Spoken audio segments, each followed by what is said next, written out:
র্যাঙ্কটা অনেক ইম্পর্টেন্ট ফাইবারে। আমার গিগে যদি ফার্স্ট পেজ সেকেন্ড পেজে র্যাঙ্কে না থাকে আসলে ফাইবারে অর্ডার পাওয়া খুবই টাফ। সে আমার গিগ যদি তার সামনে না আসে, তাহলে সে যদি সার্চ রেজাল্ট আমাকে খুঁজেই না পায়, তাহলে আসলে সে আমাকে পাবেই বা কোথায়, বা আমাকে কাজটাই দিবে কোথায়? ফাইবারে আসার আগে বা ফাইবারে গিগ দেওয়ার আগে আমরা আসলে একটু যদি রিসার্চ করে নিই পারফেক্ট ভাবে, যে আসলে ফাইবারে যারা কাজ করতেছে বা কাজ পাচ্ছে, এটা কিন্তু দেখার সুযোগ আছে।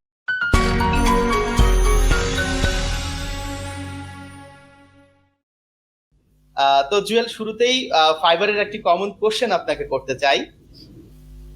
আমরা জানি বিভিন্ন স্কিলে নতুন ফ্রিল্যান্সারদের একটা একটা কথা সব সময় বলতে শোনা যায়, সেটা হচ্ছে যে ফাইবারে তেমন কোনো কাজ পাওয়া যাচ্ছে না নতুনদের জন্য। আবার অনেকের ক্ষেত্রে যেটা দেখা যায় যে দুই একটা অর্ডার তারা কমপ্লিট করছে, কমপ্লিট করার পরে আর কোনো কাজ আসছে না। এটার আসলে কারণটা কি, বা এটার সলিউশনটা আমরা কিভাবে করতে পারি? জুয়েল হাসান।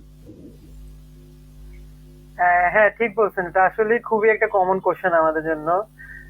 তবে এখানে এটা উত্তর যদি দিতে চাই, সবচেয়ে দুঃখজনক হইলেও সত্য হচ্ছে, যারা আসলে নতুন ফাইবারে কাজ করতে আসছে বা কাজ করে আসার জন্য মন স্থির করছে, এদের বেশিরভাগই আসলে একটা মিসকনসেপশন নিয়ে আসে যে আসলে ফাইবার আসলেই মনে হয় কাজ পাওয়া যাবে।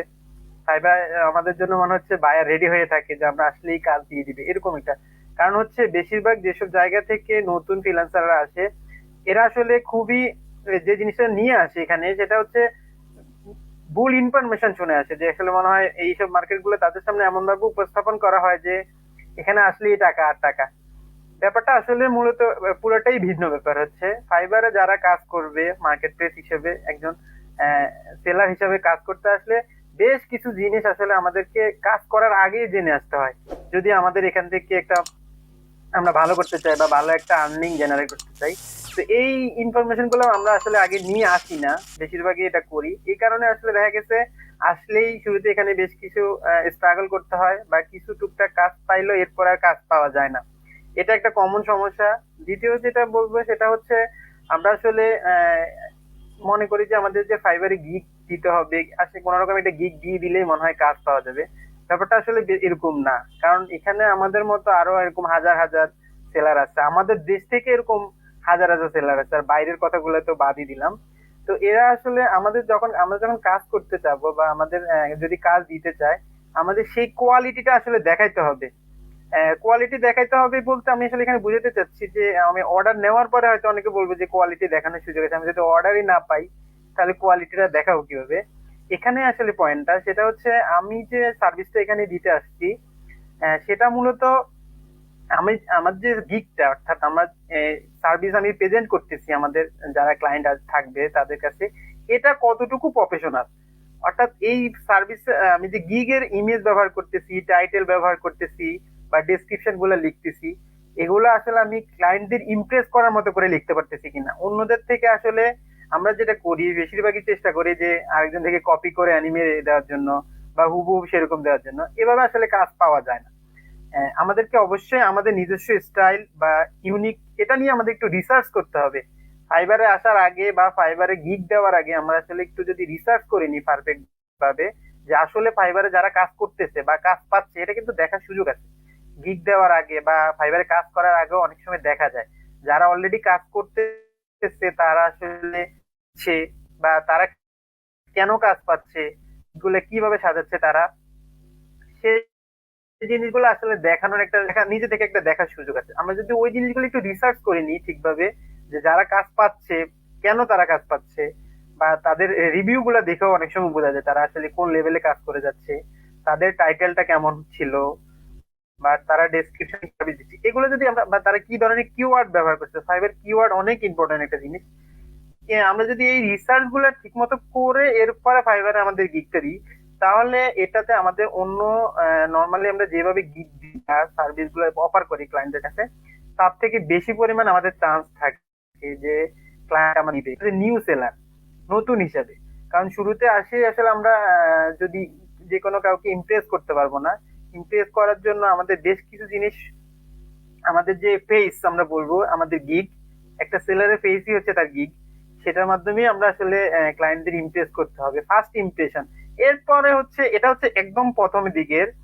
এরপরে মাঝখানে আরো বেশ কিছু ব্যাপার থাকে, যেমন ফাইবারে অ্যাক্টিভ থাকার একটা বিশাল ব্যাপার থাকে, লম্বা হয়। কারণ যারা ক্লায়েন্ট তারা চেষ্টা করেন যারা অ্যাক্টিভ সেলার বা অনলাইনে থাকে তাদেরকে কাজ দেওয়ার জন্য। এটা স্বাভাবিক জীবনও যাত্রা এরকম, যাকে আমরা সামনে পাই কোয়ালিটি ঠিক থাকলে আমরা চেষ্টা করি তাকে আসলে কাজ দেওয়ার জন্য। এটা একটা। দ্বিতীয়ত হচ্ছে ফাইবারে আরো বেশ কিছু নিয়ম কানুন থাকে, আমরা সেগুলা আসলে যদি একটু মেনটেন করার চেষ্টা করতাম। আমরা সাধারণত ফাইবার রুলস এন্ড রেগুলেশন যেগুলো আছে আমরা এগুলো পড়ি না কখনো। আমরা মনে করি যে ফাইবারে আসলে রুলস আর রেগুলেশন এখানে আসলে মনে হয় কাজ পাওয়া যাবে, ব্যাপারটা এরকম। তো বেশিরভাগ সেলাররা আসলে রেগুলেশন পড়ে না, এখানে দেখা গেছে বেশি ভুল কিছু আমরা কাজ করে ফেলি, ক্লায়েন্টদের ভুলভাল মেসেজ দেওয়ার চেষ্টা করি, ইমোশনাল হয়ে যায়। আমরা আসলে ইমোশনাল ভাবে আমরা ক্লায়েন্টদের অ্যাট্রাকশন নেওয়ার চেষ্টা করি বা মনোযোগ আকর্ষণ, আসলে ওইভাবে কাজ পাওয়া যায় না। আমরা যদি আসলে পারফেক্টলি কাজ পাইতে চাই বা কোন একটা ক্লায়েন্ট থেকে অর্ডার নিতে চাই, আমাকে আমার স্কিল শো করতেই হবে, তার কাজটা যে আমি পারবো সেটা তাকে বুঝাইতে হবে, তারপরে আমার অর্ডার পাওয়া সম্ভব। ইমোশনালি আসলে কোনোভাবেই প্রফেশনাল লাইফে কাউকে দিয়ে ইমোশনাল ফেলে এই কাজ পাওয়া সম্ভব না আসলে। তো এই জিনিসগুলো আছে। দ্বিতীয়ত জুয়েল, আমি এখানে আপনাকে একটা প্রশ্ন করতে যাচ্ছিলাম, সেটা হচ্ছে যে আপনি যেমনটা বলছিলেন যে আমাদের নতুন যারা ফাইবারে কাজ করতে আসছে তারা যখন আহ, কাজ করছে তখন তার কাজগুলো তাকে দেখাতে হবে, ক্লায়েন্টকে দেখাতে হবে।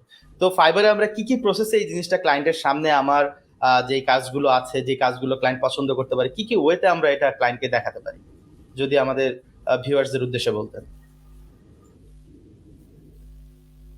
আচ্ছা, ক্লায়েন্টের আমার যে স্কিল আছে বা আমি যে ক্লায়েন্টের কাজটা করতে পারবো বা সে যেটা চাচ্ছে সে আসলে আমার কাছ থেকে সেটা পাবে কিনা, এটা হচ্ছে বিশেষ করে একটা প্রথম যে ধাপটা সেটা হচ্ছে সে আমার গিগটা যখন দেখবে, ঠিক আছে, গিগটা দেখার পরে সে হয়তো একটা ডিসিশন নিতে পারবে যে আমার আসলে এখান থেকে সে পারফেক্ট সার্ভিসটা পাবে কিনা। এটা হচ্ছে প্রথম স্টেপ। আর এর আগে আরেকটা স্টেপ আছে, সেটা হচ্ছে আমার গিগটা আসলে ফাইবার ক্লায়েন্টে সার্চ করছে, গিগ সার্চ বারে, ফাইবার সার্চ বারে, সে আসলে আমার গিগটা আসলে তার সামনে আসছে কিনা, এটা হচ্ছে প্রথম ধাপ, একদম শুরুর দিকের ধাপ। সে আমার গিগ যদি তার সামনে না আসে, তাহলে সে যদি সার্চ রেজাল্ট আমাকে খুঁজেই না পায়, তাহলে আসলে সে আমাকে পাবে বা কোথায় বা আমাকে কাজটা দিবে কোথায়। তো ওই কাজটার জন্য মূলত আমাকে যেটা করতে হবে সেটা হচ্ছে একদম শুরুর দিকের ধাপ। আমি যখন গিগ খুলবো তখন এই জিনিসগুলো আমাকে মাথায় রাখতে হবে, কোন কোন জিনিসগুলোর প্রতি ফোকাস করলে আসলে আমার গিগটা র্যাঙ্কে আসবে। র্যাঙ্কটা অনেক ইম্পর্টেন্ট ফাইবারে। আমার গিগে যদি ফার্স্ট পেজ সেকেন্ড পেজে র্যাঙ্কে না থাকে, আসলে ফাইবারে অর্ডার পাওয়া খুবই টাফ, রিপিট ক্লায়েন্ট ছাড়া, নতুন ক্লায়েন্টের থেকে। তো অ্যাজ এ নিউ সেলার আমাকে তো আর রিপিট ক্লায়েন্ট পাওয়া খুবই টাফ, আমাকে অবশ্যই নতুনদের ইমপ্রেস করেই কাজ নিতে হবে। এটা হচ্ছে একটা। দ্বিতীয়ত হচ্ছে আমার গিগটা যদি কোনোভাবে র্যাঙ্কেও থাকে, ক্লায়েন্ট সার্চ করে আমাকে পাইলো, আমার গিগটা পাইলো, এখন এরকম প্রত্যেকটা ফার্স্ট পেজ সেকেন্ড পেজে এরকম আরো অনেকগুলো গিগ থাকে, সেই অনেকগুলো গিগ থেকে আমার গিগটাতেই সে কেন ঢুকবে, এখানে একটা বড় ফ্যাক্ট আছে। কেন প্রথম কথা হচ্ছে first look is very important. আমরা প্রথম যে জিনিসটার প্রতি তাকাবো বা ক্লায়েন্ট দেখবে, ওইটা দেখে আসলে তার কাছে কেমন লাগতেছে। যেমন এর জন্যই আসলে আমরা যখন এই যে থাম্বনেল ডিজাইন করি গিগের জন্য, এটা অনেক ইম্পর্টেন্ট, কতটা ফ্রেশ রাখা যায়। কালারের একটা ব্যাপার থাকে, চোখে আই ক্যাচিং একটা কালার দিচ্ছি কিনা আমি, বা ফার্স্টে আমার এই ক্লায়েন্টরা আমরা যখন কোনো কিছু দেখি যে যে একটু আই ক্যাচি কালার হইলে বা একটু গর্জিয়াস কালার হইলে অটোমেটিক আমাদের চোখ চলে যায় ওই কালারটার প্রতি, তারপর আপনাদের এমনি ইচ্ছা করে দেখার যে ওই জিনিসটা কি। তো ওখানে থাম্বনেলটা অনেক বেশি ইম্পর্টেন্ট আসলে ক্লায়েন্টদের ইমপ্রেশন পাওয়ার জন্য বা আমার গিগে সে ডুববে কিনা এটার জন্য। এটা হচ্ছে ফার্স্ট। দ্বিতীয় ধাপ হচ্ছে আমার টাইটেলটা আমি আসলে ঠিকভাবে করছি কিনা, ক্লায়েন্ট যে সার্ভিস দিচ্ছে চাচ্ছে আর কি আমার থেকে, বা যে সার্ভিসটা সে সার্চ করার জন্য আসছে ফাইবারে, সেটা আসলে সে ঠিকভাবে পাচ্ছে কিনা। সেই সেভাবে যদি আমি যে সার্ভিসটা দিচ্ছি সেই কিওয়ার্ড গুলো যদি আমরা টাইটেলে রাখি বা রাখার চেষ্টা করি, তাহলে হচ্ছে সে আমার গিগটা পাবে। এখানে এই সুযোগটা আছে ফাইবারে আমাদের যে গিগটা থাকবে সেই গিগটা র্যাঙ্কে আনার জন্য আর কি, অর্থাৎ ক্লায়েন্টদের সামনে আনার জন্য। তখন হচ্ছে একটা সুযোগ থাকে আর কি, যে ক্লায়েন্টের থেকে মেসেজ পাওয়ার জন্য বা গিগের, তখন সে আমার গিগতে ঢুকবে এবং হয়তো আমরা তখন তার থেকে মেসেজ পাইতে পারি। তারপরে পরের ধাপগুলোতে আমরা হয়তো আহ, নিজেরা কথা বলে তার সাথে হয়তো কনভারসেশন আগাইতে পারি বা কাজ দিতে পারি আর কি, যদি আমরা তাকে ইমপ্রেস করতে পারি। এখানে কমিউনিকেশন একটা বড় জায়গা রয়েছে, যেটা আমরা আসলেই মানে বড় আর কি। কমিউনিকেশন ভালো করতে পারলেই শুধুমাত্র তাকে ইমপ্রেস করে কাজ নেওয়া সম্ভব। আসলে মূলত ফাইবারে কাজ করলে অনেকগুলো দিক মাথায় রাখা লাগে, শুধু স্কিল থাকলে হবে না, আমার কাজের স্কিল থাকা লাগবে, কমিউনিকেশন স্কিল থাকা লাগবে, কোন দেশে মানুষগুলোর সাথে কিভাবে কথা বলতে হবে, এগুলো একটু মাথায় রাখলে আমরা আসলে, অর্থাৎ ওই যে আমি শুরুতে যে কথাটা বলছিলাম, আমরা কাজ করার আগে আসলে আমাদের ভালোভাবে একটা রিসার্চ করে আসতে হবে। Freelance Guru. Learn, earn, and enjoy life.